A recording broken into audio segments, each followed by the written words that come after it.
우리가 여행을 갈 때에 가서 아름다운 자연을 경치를 보기도 하지만은 또 유명한 건축물을 보러 가기도 합니다.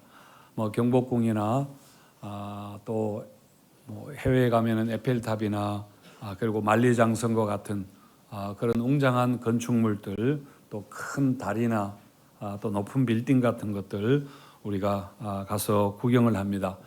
옛날에는 여의도에 있는 63빌딩을 보러 전국에서 학생들이 수학여행을 그렇게 오기도 했다는데요. 여러분, 수원에는 어떤 사람들이 찾아오는 유명한 게 있나요? 어떤 건물이 있습니까? 수원 화성이 굉장히 유명하죠. 수원 화성과 화성 행궁이 요즘 점점 유명해지는 것 같습니다. 이것은 세계 문화유산이어서 이걸 보기 위해서 정말 전 세계적으로 사람들이 이렇게 수원을 방문을 합니다. 그렇지만 정작 수원에 사는 사람들은 별로 가지 않습니다. 저도 수원 화성이 그 성인 줄은 알았는데 그 다른 것에 대해서 잘 알지 못해서 못 가다가 작년인가 이렇게 화성에 들어가 보아서 너무 죄송했는데요. 그러니까 가까이 있으면 언젠가 가겠지. 그리고 우리 거다고 생각해서 그렇게 잘 가지 않다가 결국은 못 가고 이사를 가는 사람들이 있습니다. 그래서 이사 가고는 그제서야 차를 타고 또 비행기를 타고 수원 화성을 보러 오기도 그렇게 하는데요. 여러분, 이렇게 사람들이 건축물을 보러 가는 것은 단지 건물이 크고 화려해서만은 아닙니다. 그 건축물에 담긴 이야기를 보러 그렇게 가는 겁니다. 수원 화성 같으면은 정조대왕의 그 효심과 또 사랑, 그 백성들을 사랑했던 그 마음이 담겨 있죠. 그리고 또 수원의 제2의 도읍지를 삼고 서울 한양과 함께 뭔가 정조가 꿈꾸었던 그 꿈이 수원 화성에 들어 있다고 합니다. 수원 화성은 사실 한국 전쟁 때 폭격으로 많이 소실이 되었지만은 수원 화성을 처음에 건축할 때에 정조가 정약용이 그 모든 일을 주도했다는데 공사 과정을 기록한 문서가 남아 있었습니다. 그래서 다시 그대로 복구를 할 수 있었다. 그렇게 말합니다. 자, 우리 교회도 이제 새 예배당을 짓고 나면은 사람들이 지나가면서 예배당 참 예쁘다라고 그렇게 말하겠지만은 근데 많은 교회 중에 그냥 하나다라고 아마 지나가는 사람들은 생각할 것입니다. 하지만 우리에게는 그렇지 않습니다. 우리에게는 이 교회가 하나의 아름다운 건축물 그 이상인 것이죠. 우리들의 이야기가 있는 곳입니다. 50년 동안 우리 성도들의 이야기가 있는, 하나님과 함께 했던 너무너무 아름다운 귀한 이야기가 있습니다. 내 인생의 구주이신 주님을 만났던 곳이고, 그래서 그 하나님의 사랑에 감격해서 밤새도록 울기도 했었고, 또 내 삶이 무너졌을 때 찾아와서 기도하며 하나님께 위로를 받았고, 그리고 다시 살아갈 힘을 얻었던 그런 여러 가지 많은 이야기들이 있는 것이죠. 하여튼 내 인생에서 어쩌면 가장 중요한 일들이 일어난 곳이 바로 이 예배당, 우리 교회입니다. 그래서 이번에 새 예배당을 지으면서 이 교회 건물 안에 있는 우리들의 이야기, 보이지 않는 우리들이 가지고 있는 그 이야기를, 아름다운 이야기를 책으로 그렇게 만들었습니다. 제목이 은혜의 길을 걷다라는 책인데 우리가 입당식 때 여러분들에게 선물로 그렇게 드리려고 합니다. 자, 오늘 본문도 집 짓는 것에 관한 말씀입니다. 시편 127편은 솔로몬 왕이 지은 시편이죠. 여러분, 솔로몬은 무엇으로 유명합니까? 지혜가 있지만은 예루살렘 성전을 지은 사람입니다. 그래서 예루살렘 성전을 짓고 나서 하는 고백이 바로 이 시편입니다. 여러분, 성경 보시면은 집 짓는 이야기가, 건축 이야기가 굉장히 많이 나오는 것을 보게 됩니다. 우리가 성경을 펴자마자 창세기 맨 앞에 나오는 게 무슨 이야기인가 하면은 하나님이 에덴 동산을 이렇게 만드시는 이야기, 만드시고 조경하시는 이야기가 거기에 나옵니다. 그리고 성경의 마지막인 요한계시록에는 새 예루살렘과 새 성전이 완공이 되는 그런 것으로 성경이 마치게 되는데, 그렇다면은 성경은 시작과 마지막까지 전부 다 집 짓는 이야기다, 건축에 관한 이야기다 라고 그렇게 볼 수도 있습니다. 그래서 우리가 하나님은 건축가이시다, 그렇게 해도 틀림만이 아닐 겁니다. 이스라엘이 광야에 있을 때는 성막을 지었습니다. 그리고 또 가나안에서는 예루살렘 성전을 지었는데, 그게 여러분 구약에 굉장히 긴 이야기로 상세하게 나오지 않습니까?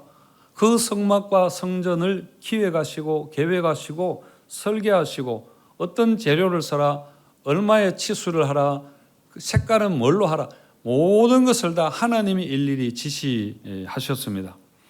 자, 여러분, 예수님도 마찬가지입니다.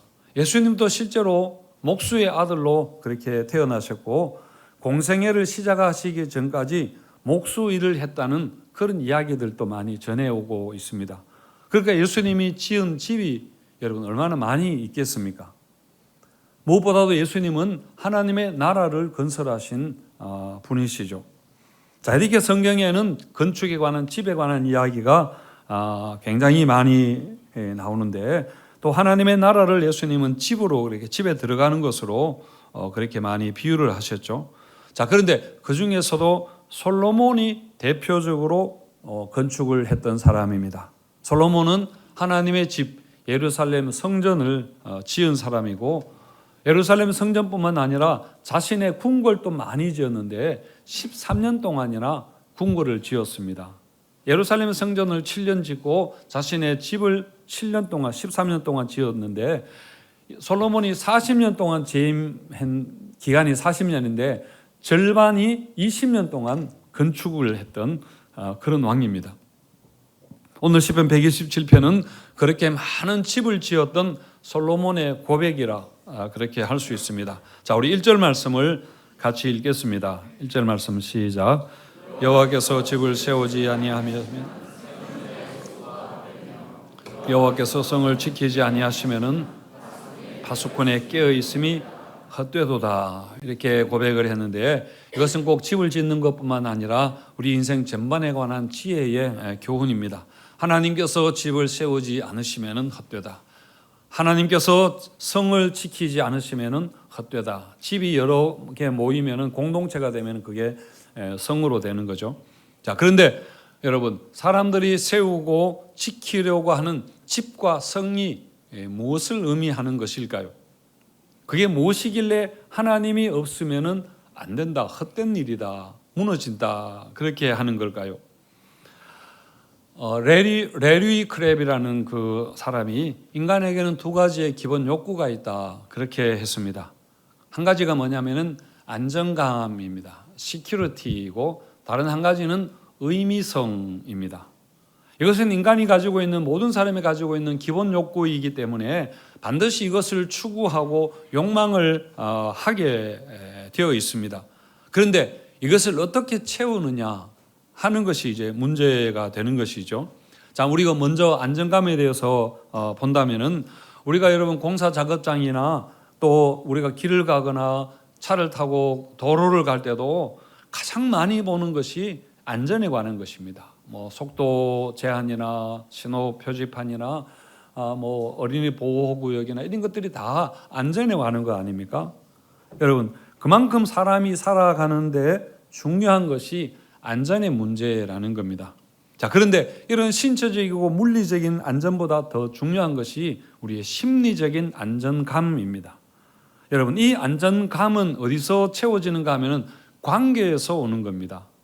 그렇기 때문에 사람에게 사랑받고 인정받으면서 함께 어울려서 살아갈 때에 거기에서 안정감을 느끼게 되고, 그렇지 못하면은 안정감이 흔들리게 되는 겁니다. 자, 그리고 의미성이라는 것은 내가 아무 쓸모없는 존재이다 라는 것의 정반대입니다. 그러니까 내가 쓸모있는 존재이다, 내가 필요한 자이다 라는 것을 어떤 모양으로든지 간에 느끼는 가치의식을 가지는 것입니다. 여러분, 너는 차라리 없는 게 나아, 라고 욕을 하면은 여러분 굉장히 기분 나쁘시죠. 그런데 그보다 더 기분 나쁜 게 뭐냐면은 그런 말조차 하지 않는 것입니다. 여러분 왕따시키는 거 내지는 무시하는 거, 사람을 어떤 강도가 다 다르겠지만은 무시하는 거, 그 투명인간 취급하는 게 그것이 사람이 가장 고통하는 겁니다. 가장 심한 여러분 학대이고 고문입니다. 우리가 절대로 사람을 무시해서 안 됩니다. 여러분 사람이 동물과 다른 것은 단순히 생존하는 것을 넘어서 내가 살아야 하는 이유를 생각한다는 점입니다. 나에 대한 가치를 인식한다는 겁니다. 그래서 사람은 어떤 고통과 고난을 겪더라도 그 의미를 알면은, 이것이 의미가 있다고 생각하면은 무엇이든지 여러분 견딥니다. 많은 어머니들이 아들한테 나는 너 때문에 산다, 안 그러면 벌써 죽었을 텐데 너 때문에 산다 라고 하는 것도 아들이 자기의 생명이기 때문에, 자신 삶의 의미이기 때문에 그렇게 말하는 거죠. 여러분 내 존재가, 내가 하는 수고가 누군가에게 도움과 유익이 된다는 거, 그리고 내 삶의 이야기가 더 큰 이야기, 우리 가정이나 뭐 교회나 하나님의 나라나 더 큰 이야기의 일부라는 것에 대한 보람이 있으면은 사람은 여러분 못하는 게 없습니다. 사람은 얼마든지 헌신하고 다 이렇게 갖다 바치고 다 할 수 있습니다. 빅터 프랭클이 쓴 죽음의 수용소라는 책이 있는데요. 이 빅터 프랭클은 아우슈비츠 수용소를 비롯한 4개의 나치 강제 수용소에서 살았던, 그래서 살아남은 사람입니다. 그는 정신과 의사이고 심리학자이기 때문에 그 수용소에서도 갇힌 사람들을 항상 이렇게 관찰하지 않았겠습니까? 그렇게 수용소라는 극한의 상황에서 살아남은 사람들에게 한 가지 공통점이 있다는 것을 그렇게 발견했는데, 그게 뭐냐면은 의미라는 겁니다. 그래서 이 사람이 의미 테라피, 로고 테라피라는 걸 만들어서 치유하고 뭐 이렇게 하는 것으로 굉장히 유명한 사람인데요. 그러니까 내가 살아야 한다는 분명한 이유, 삶의 의미를, 인생의 의미를 가진 사람은 그런 상황 속에서도 사람은 버티고 살아내더라. 반면에 같은 상황이어도 그런 의미를 잘 모르는 사람은 결국은 죽었다는 겁니다. 그래서 여러분 사람들이 집을 짓고 성을 지키고 하는 것도 근본적으로 여러분 이런 것입니다. 집과 성이라는 것은 안전감과 의미성을 위한 그런 장치들입니다. 여러분 집을 짓고 성을 쌓고 그 안에서 안전감과 의미성을 발견하고 그리고 누리면서 그렇게 일하면서 살아가는 것이죠. 그래서 그것을 지키려고 합니다. 그것을 지키려고. 그것을 지키는 걸 파수꾼이 성을 지킨다 라고 그렇게 하는 말입니다. 남자분들 군대에서 보초를 서 보신 경험이 있을 텐데, 여러분 모든 사람이 자는 그 밤에, 특히 이제 전방에 철책 근무하는 분들이나 그런 분들은 여러분 그 밤에 자지 않고 경계 근무를 선다는 게 무엇인가를 아마 잘 아실 겁니다. 자, 그리고 여러분 사람들은 열심히 또 일하면서 그렇게 살아갑니다. 2절에 보시면은 너희가 일찍 일어나고 늦게 누우며 수고의 떡을 먹음이 헛되도다 그렇게 했는데, 여기서 수고의 떡을 영어로는 anxious toil이라고 했습니다. anxious라는 것은 뭐 염려하다, 근심하다고, toil은 수고하다 그런 뜻인데요. 이걸 좀 심하게 번역하면은 초조와 불안에 쫓긴 노동이다 그렇게 하는 말입니다. 그리고 또 다른 번역으로는 슬픔의 빵을 먹는다 그렇게 했습니다. 그러니까 여러분 이렇게 집을 세우고 성을 지키고 일찍 일어나고 늦게 누우면서 수고하는 그 마음에 무엇이 있어서 그렇게 했습니까? 왜 그렇게 지키려고 하고 여러분 일찍 일어나고 늦게 누우고 수고의 떡을 먹으며 그렇게 살겠습니까? 여러분 그 마음의 근본에 불안이 있다는 겁니다. 여러분 보초를 서는 병사의 마음에 항상 긴장이 있지 않습니까? 혹시 내가 한눈 팔면은 적이 이렇게 쳐들어와서 우리가 공격당한다는 그런 긴장이 있고, 그게 바로 여러분 불안해서 오는 그런 긴장인 겁니다. 여러분 사람이 일찍 자고 참 일찍 일어나고 늦게 눕는 것도 마찬가지입니다. 일찍이 일어나는 것은 하루 시간이 충분하지 않기 때문에 그런 겁니다. 더 많은 일을 하려고 그렇게 하는 겁니다. 여러분 늦게 잡니다. 그것도 사실은 불안해서입니다. 아직 충분하지 않기 때문이죠. 이걸 성실함에 대해서 원래 체질이 또 일찍 일어나는 이런 걸 이야기하는 게 아닙니다. 여러분, 존재적인 불안을 제가 이야기하는 겁니다. 우리가 스마트폰을 밤늦게까지 자야 되는데 자지 않고 이렇게 보는 것도 어떤 면에서 불안 심리입니다. 무언가를 놓칠까 봐 두려운 것이지요. 그게 정보이든 또 아니면 재물이든지 간에 하나라도 더 얻으려고 하는 그런 심리가 작용하는 것입니다. 자, 여러분, 이렇게 성을 지키는 파수꾼과 일찍 일어나고 늦게 누우면서 수고의 떡을 먹는 그 사람들은 여러분, 밤에 잠을 잘 자지 못합니다. 바로 불안 때문이죠.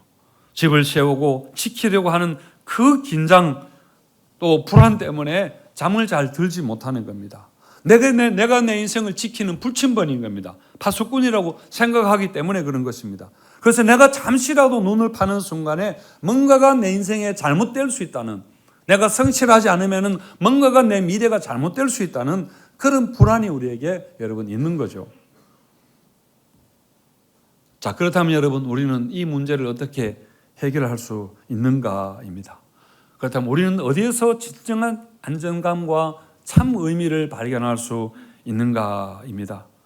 여러분, 앞에서 언급했던 레리 크랩은 그렇게 말하고 이 문제는 하나님으로만 해결될 수 있다라고 그렇게 이야기를 했는데, 이게 바로 오늘 솔로몬이 127편에서 고백하는 내용입니다. 자, 우리 1절과 2절을 같이 한번 읽겠습니다. 시작. 여호와께서 성을 지키지 아니하시면 파수꾼의 깨어있음이 헛되도다. 너희가 일찍 일어나고 늦게 누우며 수고의 떡을 먹음이 헛되도다. 그러므로 여호와께서 그의 사랑하시는 자에게 잠을 주시는도다. 솔로몬이 해 아래서 일어나는 모든 일을 보고 궁구하고 연구하고 살핀 후에 하는 말이 바로 이것입니다.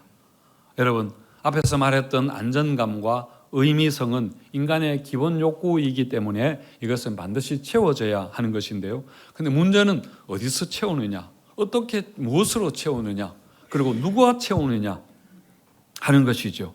오늘 시편이 말씀하는 것은 바로 무엇입니까? 하나님입니다. 하나님이 세우셔야 한다. 하나님이 지키셔야 된다 하는 겁니다. 여러분, 그렇지 않으면 마태복음 7장에서 예수님이 말씀하신 것처럼 그 집은 모래 위에 세운 집과 같아서 무너지게 되는 것입니다. 비가 내리고 홍수가 나고 또 바람이 불면은 그 수고가 무너지게 되는 겁니다. 여러분, 이렇게 무너졌던 수고가 헛되었던 전형적인 예가 어디에 나오는가 하면은 창세기 11장에 나오는 바벨탑 사건입니다.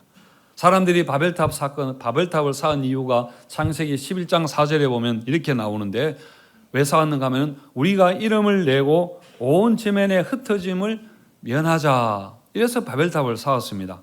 여러분, 흩어짐을 면하자라는 것은 이것은 안정감의 욕구에 대한 그런 것이고, 우리 이름을 내자 하는 것은 이것은 의미성에 관한 것입니다. 그러니까 바벨탑은 하나님 없이, 하나님을 빼고 인간 스스로 자신의 안정감과 의미성을 만들고 찾으려고 시도했던 그런 것입니다. 그런데 어떻게 되었습니까? 바벨탑이 어떻게 되었나요? 흩어짐을 면하려고 하다가 온 지방으로 다 흩어졌습니다.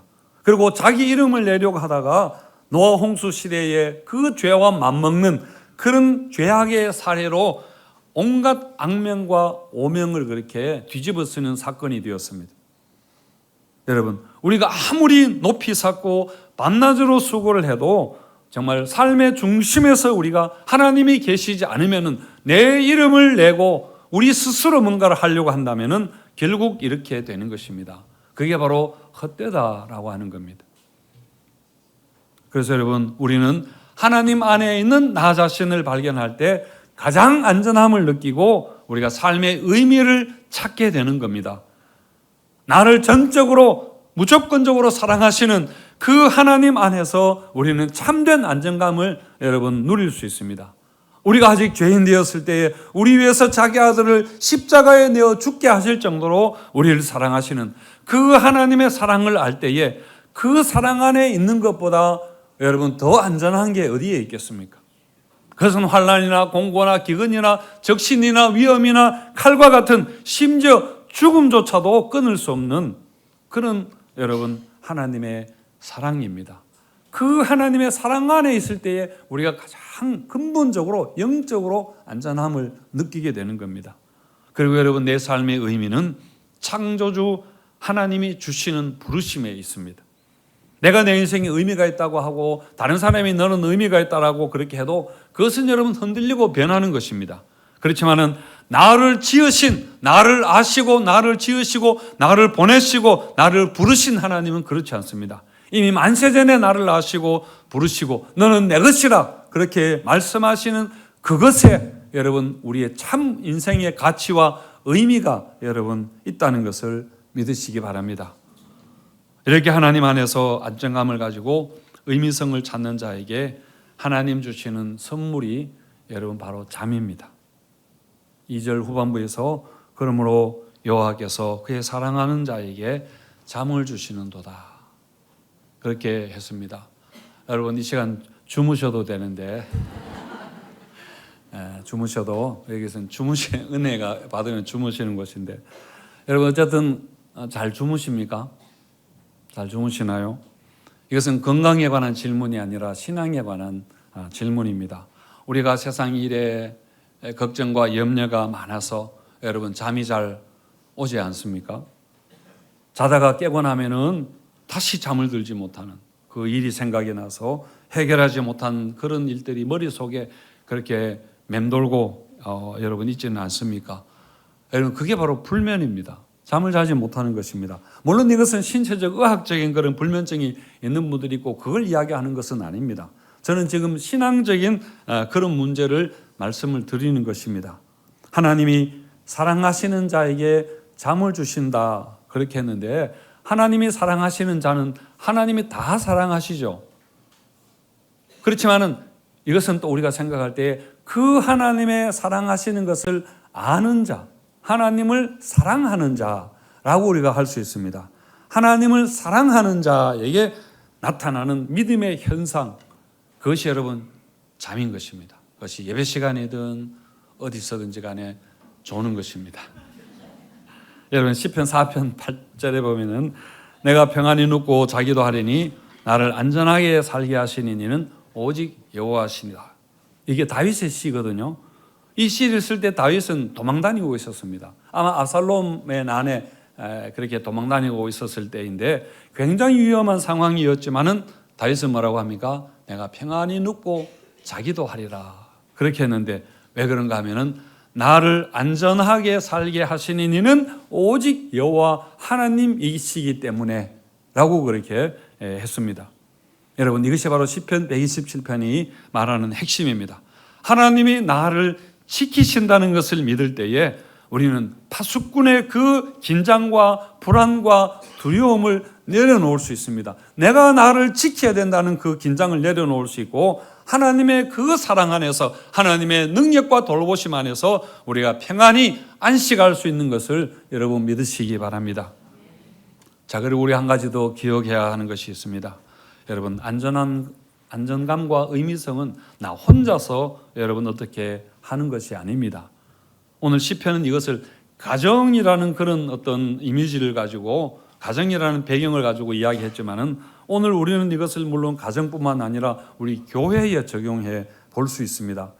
예수님이 마태복음 16장 18절에서 내가 이 반석 위에 교회를 세우리니 음부의 권세가 이기지 못하리라 그렇게 했는데요. 여러분 교회는 음부의 권세가 가장 강하고 악한 세력이 음부의 권세인데 그 음부의 권세가 이기지 못하는 것인데 여러분 그 사랑과 진리의 공동체 안에 속해 있을 때에 우리가 바로 이 안전감을 느낄 수 있는 것입니다. 내가 사랑받고 있다는 것 그리고 내가 받아들여지고 있다는 것은 여러분 믿음의 공동체 안에서 가능한 것입니다. 그래서 여러분 우리 교회는 서로에게 안전한 곳이 되어야 합니다.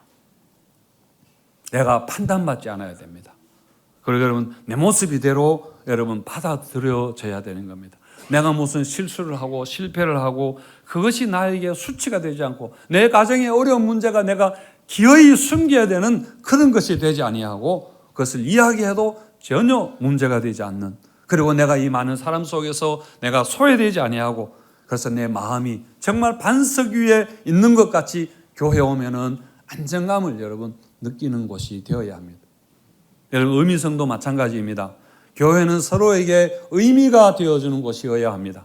어느 시인의 직구에서 내가 그의 이름을 불러주었을 때에 그는 나에게로 와서 꽃이 되었다라고 하는 것처럼 우리가 서로의 이름을 불러주어 그 사람이 꽃이 되게 그렇게 만드는 그런 교회가 여러분 되어야 합니다. 우리는 다 꽃이 될 잠재력을 가지고 있는데 우리가 서로 사랑으로 그 사람의 이름을 부를 때에 그 사람의 그 아름다움과 능력이 여러분 드러나 꽃이 되는 거 아닙니까? 여러분 내 섬김과 봉사가 누군가에게 위로와 기쁨이 된다는 거, 그리고 또 내가 드린 헌금으로 누군가가 구원받고 복음을 듣는다는 거, 내 기도가 상한 영혼을 일으켜 세우고 다시 살게 하는 그 노래라는 것을 알고 여러분 주 안에서 하는 모든 수고가 헛되지 않다는 것을 믿고 마음껏 봉사하는 정말 의미성을, 참 의미성을 찾는 그런 교회가 여러분 되어야 합니다. 여러분 그리고 이 안정감과 의미성은 우리를 위한 것만 아니라 여러분 자녀들에게도 여러분 중요한 것입니다. 하나님이 세우시고 지키신다는 것을 믿고 신뢰하는 자에게 무엇을 주신다 했나요? 잠을 주신다 했는데 또 하나의 선물이 있습니다. 그게 바로 여러분 자녀입니다. 자, 우리 3절에서 5절까지도 같이 읽겠습니다. 시작. 보라 자식들은 여호와의 기업이요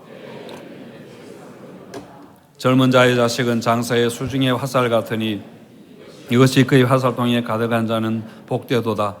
그들이 성문에서 그들의 원수와 담판할 때에 수치를 당하지 아니하리로다. 아멘. 예, 잠이 현재적으로 주는 선물이라면 자녀는 미래적인 여러분 선물입니다. 잠은 또 하나님이 주셔야 되는 것인데 자녀도 마찬가지로 하나님이 주시는 것입니다. 여러분 시편 127편은 자녀를 무엇이라고 비유했는가 하면은 화살이라고 그렇게 비유했습니다. 화살은 무엇입니까? 여러분 쏘는 것입니다. 그래서 멀리 보내는 것 아닙니까? 그러니까 자녀는 우리가 멀리 쏘아 보내는 화살과 같은 것입니다. 여러분 힘 있는 장사가 힘껏 그렇게 화살을 쏘아 멀리 쏘면 멀리 날아가는 것처럼 하나님이 우리에게 주시는 모든 것으로 우리 교회에 주신 은혜와 복과 능력과 이런 모든 것으로 여러분 자녀들을 멀리 쏘아 보내야 할 책임이 우리 교회에게 있다는 겁니다. 우리가 많은 화살을 멀리 보내야 되고 그리고 미래로 그것을 쏘아 보내야 합니다. 그래서 그 화살이 이 시대를 관통해서 다음 세대로 날아가도록, 그래서 그 관역에 적중하도록 그렇게 우리가 쏘아야 합니다. 그들의 인생 목표에 명중하도록 우리가 그렇게 도와줄 뿐 아니라 정말 하나님의 관역에 적중시키도록 그렇게 해야 되는 것입니다.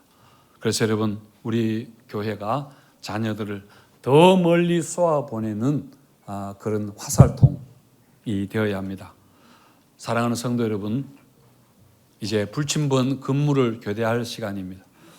내가 내 인생을, 내 집을, 내 가정과 내 모든 것을 지키려고 하는 그 불안과 긴장과 수고의 떡을 먹는 것을 내려놓고 우리가 주님과 보초를 근무를 여러분 교대하고 하나님 주시는 단잠을 주무시는 성도님들 되시기를 축원드립니다.